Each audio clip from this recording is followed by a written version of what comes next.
ఎట్టి పరిస్థితుల్లోనూ మా పెళ్లికి ఎలాంటి ఆటంకాలు రాకూడదు పిన్ని. ఒకవేళ ఎవరైనా లక్ష్మి లాంటి వాళ్ళు ఆటంకాలు కలిగించినా వాళ్ళని చంపి జైలుకైనా వెళ్తాను కానీ నా బావని మాత్రం నేను మిస్ చేసుకోను. సరే సరే, ముందా లక్ష్మి మీద ఫుల్ ఫోకస్ పెట్టు, అర్థమైందా?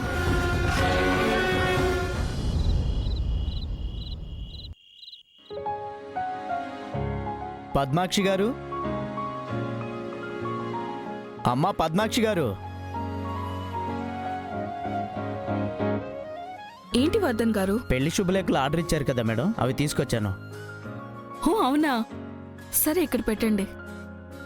ఇక నేను వెళ్ళొస్తానమ్మా. అలాగే. పద్మాక్షక్క, అంబిక, సహస్ర, యమున వదిన, త్వరగా రండి.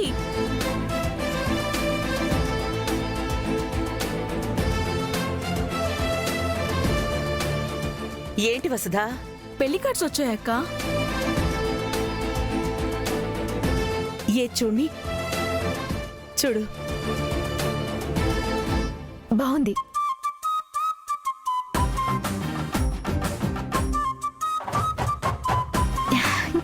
పిన్ని,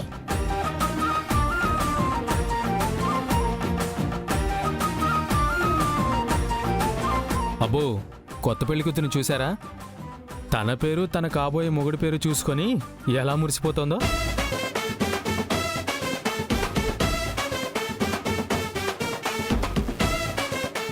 వదిన, మీరు కూడా పెళ్లి కార్డ్ చూడండి.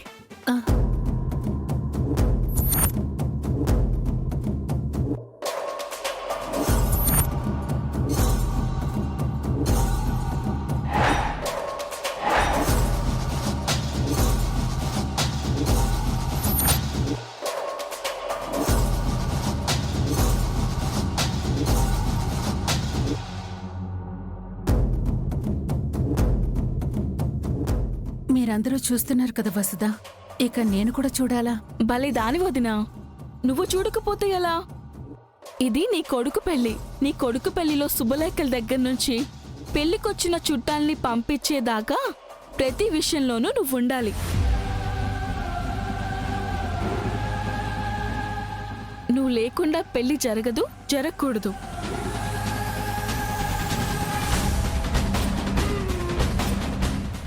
నువ్వు లేకుండా జరగాలని ఎవరైనా అనుకున్నా అది మాత్రం కరెక్ట్ కాదు.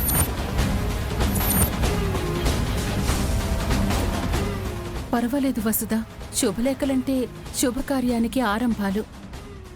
అలాంటి వాటిని నేను ముట్టుకోవడం అమ్మా, నువ్వు దీవిస్తేనే నా పెళ్లి జరుగుతుంది.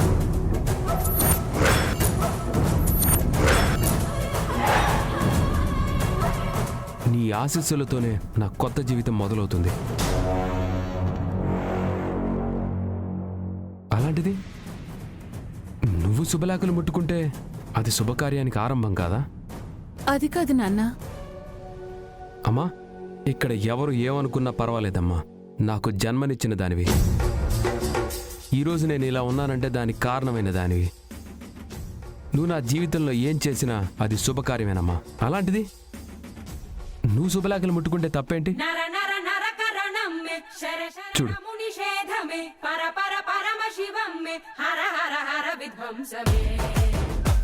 అమ్మా, ఇదిగో కార్డు.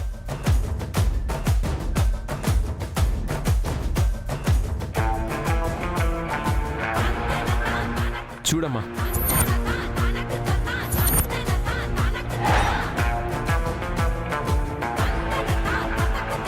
చూడు.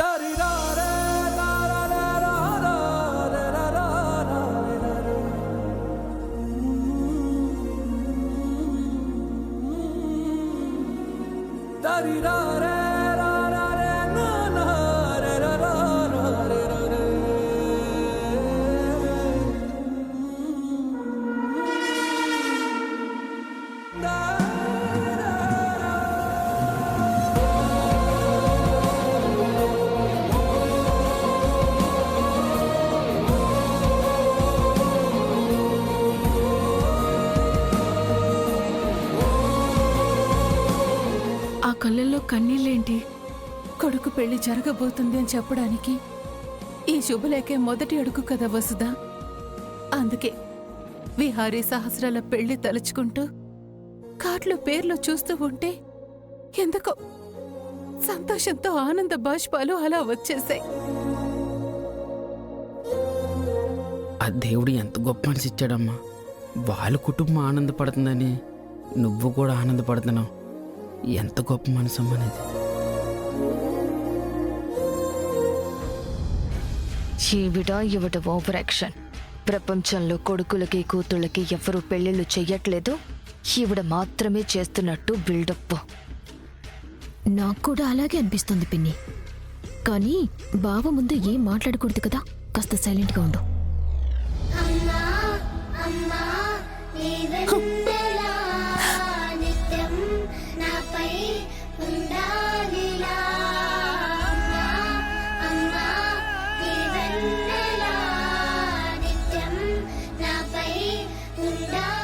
సరే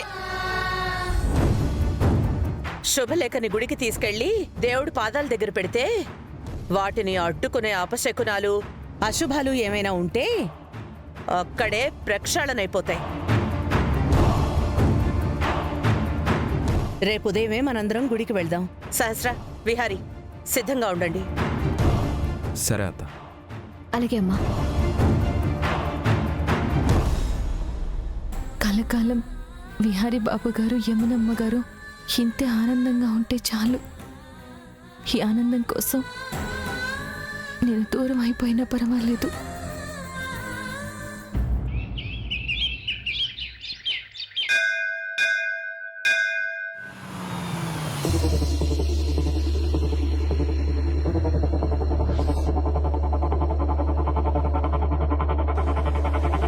సహస్ర, విహారీ ఏడి? ఇప్పటి వరకు 20 సార్లు చేశాను. నేను డయల్ చేయడం తప్ప ఆయన గారి దయ మాత్రం చూపించి లిఫ్ట్ చేయడం లేదు. ఈరోజు ఉదయమే గుడికి వెళ్లి శుభలేఖలు దేవుడి పాదాల దగ్గర పెట్టి ఆశీర్వాదం తీసుకుందామని విహారీకి నిన్ననే చెప్పాం కదా. అలాంటప్పుడు గుడికి వెళ్లే సమయానికి సిద్ధంగా ఉండాలి కానీ సైలెంట్గా ఎక్కడికో వెళ్ళిపోయాడేంటి?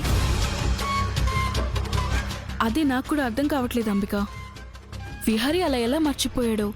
ఇంత ముఖ్యమైన కార్యక్రమం వాడి మనసులో ఎందుకు లేదు? మర్చిపోయాడు లేక కావాలనే మిస్ అయ్యాడు.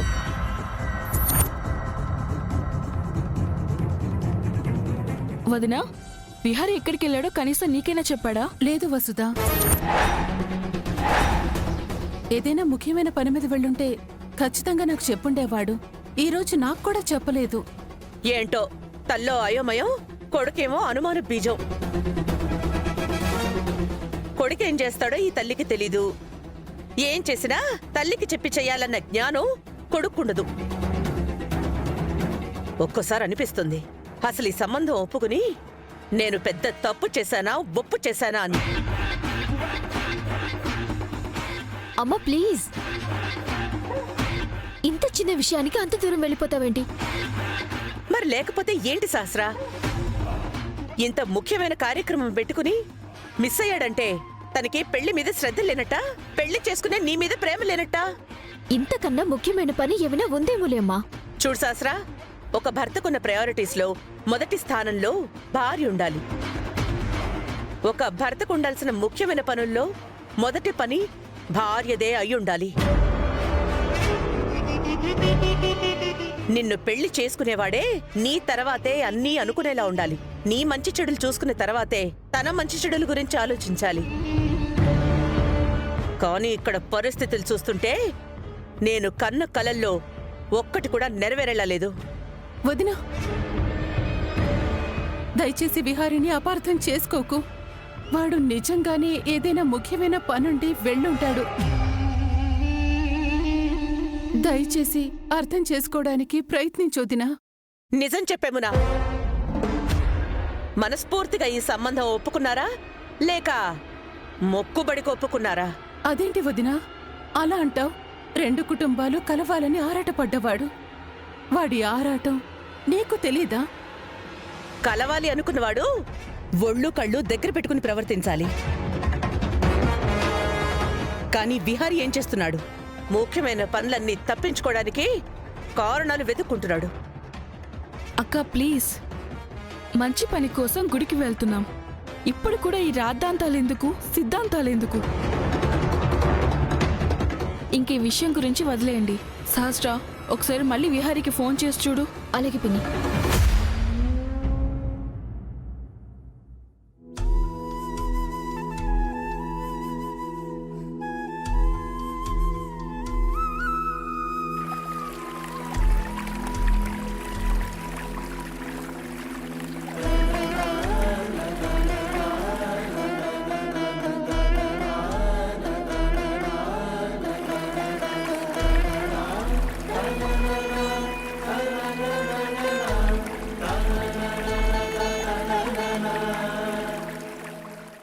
పాపం కనక మహాలక్ష్మి, నా గురించి తను ఇబ్బందులు పడుతుంది.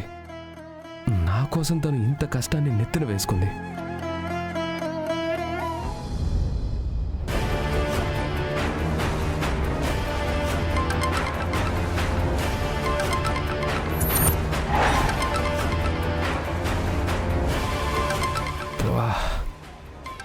సహస్రం మళ్ళీ ఫోన్ చేస్తోంది. లిఫ్ట్ చేస్తే ఖచ్చితంగా ఏదో ఒక పిచ్చాబద్ధం చెప్పాలి.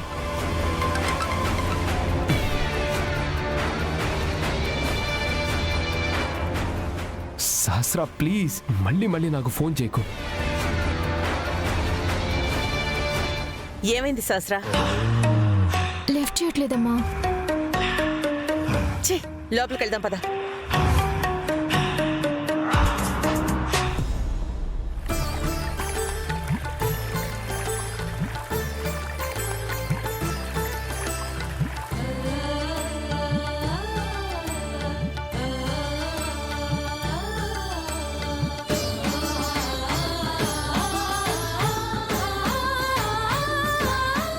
మహాలక్ష్మి, ఇప్పుడు ఇవన్నీ అవసరమా? మీ జీవితంలో ఉన్న గండం పోవాలన్నా, మీ జాతకంలోకి ఎలాంటి ప్రమాదాలు తొంగి చూడకూడదు అన్నా ఇది తప్పదండి. కనక మహాలక్ష్మి,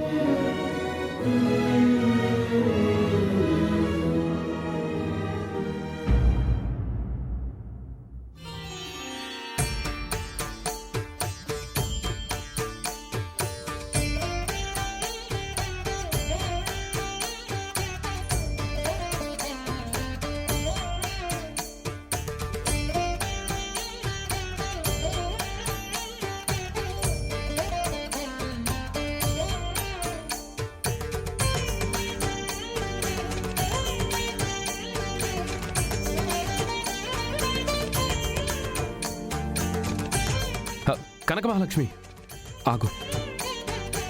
ఏం చేస్తున్నావు? మోకాళ్ళ మీద మెట్లెక్కుకుంటూ రావాలని పంతులు గారు చెప్పారు, అందుకే.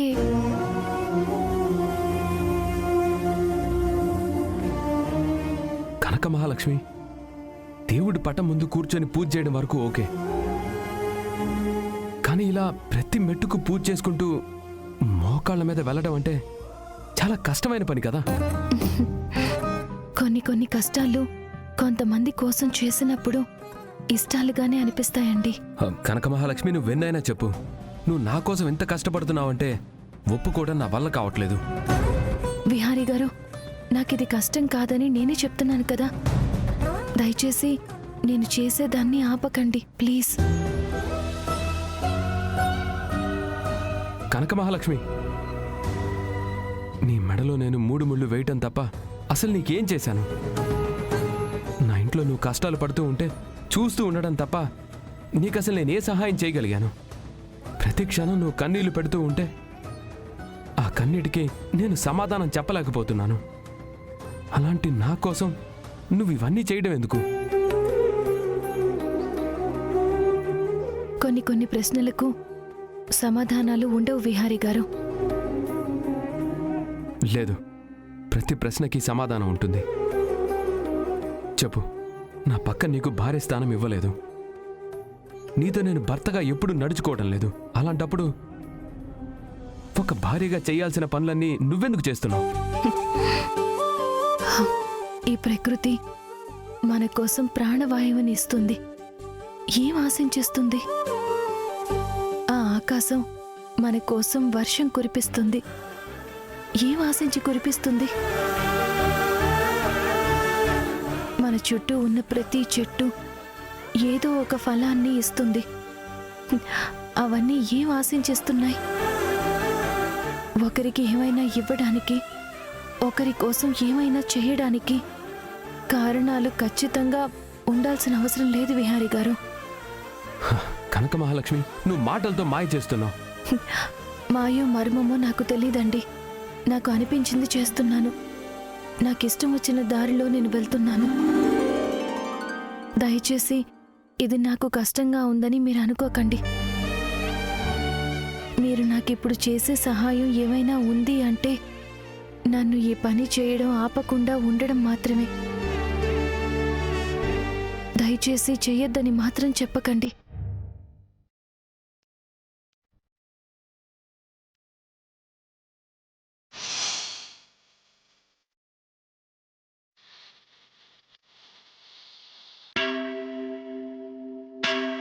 కోటి కుంకుమ రాశి కనక దుర్గమ్మయే అభయము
అమ్మా, కనక మహాలక్ష్మి జాగ్రత్త.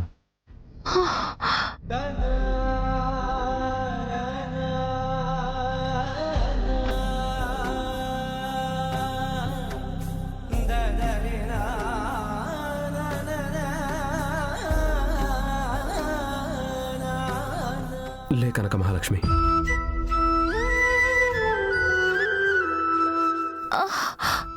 కనక మహాలక్ష్మి జాగ్రత్త. లక్ష్మి, చూసావా లక్ష్మి, భక్తి ఉండొచ్చు కానీ కళ్ళకి కాళ్ళకి కావాలని నొప్పులు తెచ్చుకునే అంత కాదు. ఇప్పుడు చూడు, నువ్వు నడవడానికి కూడా ఇబ్బంది పడుతున్నావు. విహారీ గారు, నా మోకాళ్ళకైన గాయాలు 2 రోజుల్లో పోతాయి. కానీ ఇక ఎప్పటికీ మీకెలాంటి గండం రాదు అనే సంతృప్తి నాకు జీవితాంతం ఉంటుంది. అది చాలు. వెళ్దాం పదండి.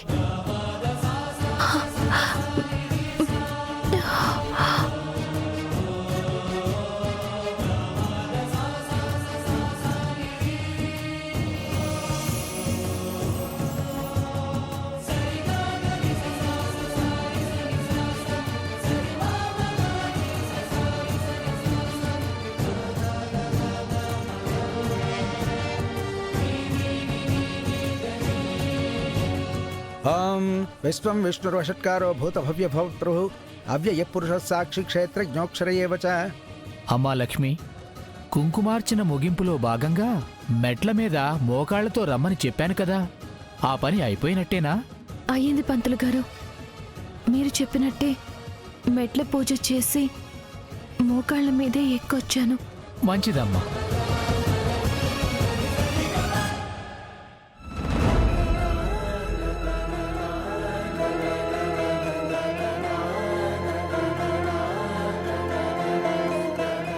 ఓం పార్వతీపతయే నమః. ఓం త్రయంబకం యజామహే సుగంధిం పుష్టివర్ధనం ఉర్వారుకమివ బంధనాన్. హర నమః పార్వతీపతయే. హర హర మహాదేవ శంభో శంకర. శతమానం భవతి శతాయుః పురుషస్య తేంద్రియాయుష్యేవేంద్రియే ప్రతిధిష్టతి.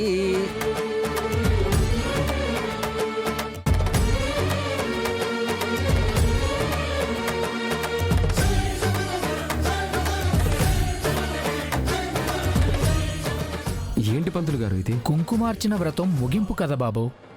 ఆ ముగింపులో భాగంగా భార్యాభర్తలిద్దరూ ఒకే పూల హారంతో గుడి చుట్టూ 3 ప్రదక్షిణలు చేయాలి. వెళ్ళి ప్రదక్షిణలు చేసిరండి బాబు. పంతులు గారు, ఒకటే దండుందని ఇద్దరికి వేశారేమో. కావాలంటే ఇంకో పూల దండ తీసుకురానా? లేదు నాయనా, ఇది ఈ వ్రతంలో ఉండే ప్రధాన నియమం.